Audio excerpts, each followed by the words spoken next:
शिवजयंती उत्सव 2026 दरवर्षी लोहा शहरामध्ये भव्य दिव्य कार्यक्रम होत असतात। तर यावर्षी आपल्याला मान मिळाला अध्यक्षपदाचा आणि आपल्या नियोजनाखाली लोहा शहरामध्ये खूप काही कार्यक्रम पाहायला मिळत आहेत आणि त्याचं कुठेतरी कौतुक होत आहे। तर एक आपल्याला अध्यक्षपदाच्या नात्यानं आणि आज जे कार्यक्रम ठरवलं गेलेला आहे किंवा 3-4 दिवसापासून असतील, आठवड्याभरापासून जे काही कार्यक्रमाची रूपरेषा आहे, तर काय बोलणार आपण?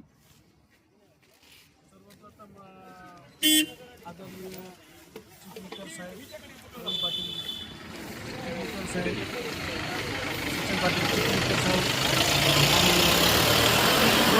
नगराध्यक्ष शरद पाटील पवार, उपाध्यक्ष करीम माणसे, राजकर पाटील पवार, ज्येष्ठ आमचे नगरसेवक हरिभाऊ चव्हाण सर, त्यानंतर सन्माननीय सर्व नगरसेवक यांच्या मार्गदर्शनाखाली निघणाऱ्या शिवजयंती 2026च्या अध्यक्षपदी सर्वांनी होते माझी निवड केली, त्याबद्दल मी सर्वप्रथम त्यांचे आभार व्यक्त करतो। आणि दरवर्षीप्रमाणे विविध कलागुणांनी आणि विविध जीवनक्षेत्रासह शिवजयंती लोह्यातच नाही, तालुक्यातच नाही तर नांदेड जिल्ह्यामध्ये आणि मराठवाड्यामध्ये सगळ्यात मोठी शिवजयंती इथं पार पडते हे पहिल्यापासून सर्वांना माहितीच आहे। आणि या शिवजयंतीच्या माध्यमातून 2-3 दिवस काहीतरी वेगळा उपक्रम राबवण्यात यावा, या पूर्ण नगरपालिकेच्या नगराध्यक्षासह आणि सन्माननीय यांच्यासह हे राबवण्याचा संकल्प केला। आणि विशेष करून नगरपालिकेचे अभिनंदन, कारण यांनी शिवजयंतीपासून, कारण जे बॅनर जे विद्रूप रूपेमध्ये लोह्यामध्ये जे लागत होते आणि त्या लोह्या शहराला विद्रूप स्वरूप जे आलेलं होतं त्या बॅनरमुळं कारण ते बॅनरचा चांगला त्यांनी निर्णय घेतला किंवा त्यांनी ठरवून दिलेल्या जागेवरच तो बॅनर लावण्यात यावं। आणि त्या बॅनरच्या त्यांनी इतरत्र ठरवून दिलेल्यापेक्षा जर जर लावलं तर ते बॅनर काढण्यात येईल आणि त्याच्यावर दंडात्मक कारवाई करण्यात येईल।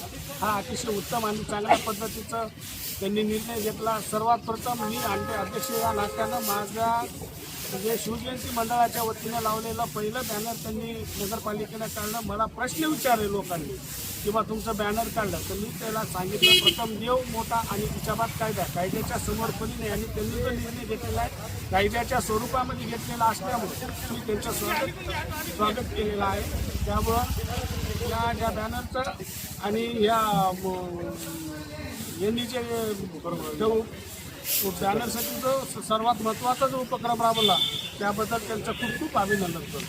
आपली रोखठोक भूमिका असते,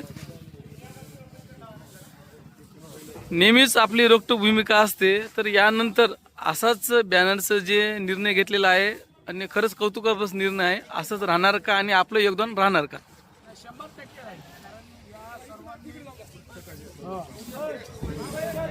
या सर्वांनी या सर्वांनी जो निर्णय घेतलेला आहे रोखठोक पद्धतीनं वागतील आणि त्या पद्धतीनं त्यांना त्या पद्धतीनं दंडात्मक कारवाई करतील ही आम्हाला अध्यक्ष मंडळाचा अध्यक्ष या नात्यानं अपेक्षा करतो। आणि सर्वांना विनंती आहे, जे कोणी बॅनरधारक असतील किंवा लावत असतील, महामानवाच्या जयंत्या येत असतील तर इतरत्र या बॅनरवर खर्च न करता ज्या पद्धतीनं शिवजयंती मंडळाच्या वतीनं ज्या पद्धतीनं त्या नगरपालिकेसाठी वाचनालयासाठी MPSC पासून किंवा महामानवाच्या याच्यापासून त्यामध्ये डॉक्टर बाबासाहेब आंबेडकर असतील, गौतम बुद्ध असतील, अण्णाभाऊ साठे असतील, कर्वे असतील, छावा पुस्तक असेल, कुमार योगी असेल, असे पूर्ण धार्मिक आणि भगवद्गीतेपासून या सर्व पुस्तकाचं नगरपालिकेला भेट दिले। तसेच कामाजी पवार साहेब यांनीसुद्धा नगरपालिकेला वाचण्यासाठी भेट दिले। तर इतर बॅनरवर खर्च न करता तर त्यांनी सर्वांनी या पुस्तकरूपीमध्ये महामानव डोक्यावर न घेता डोक्यात घेण्यासाठी सहयोग करावा ही विनंती करतो।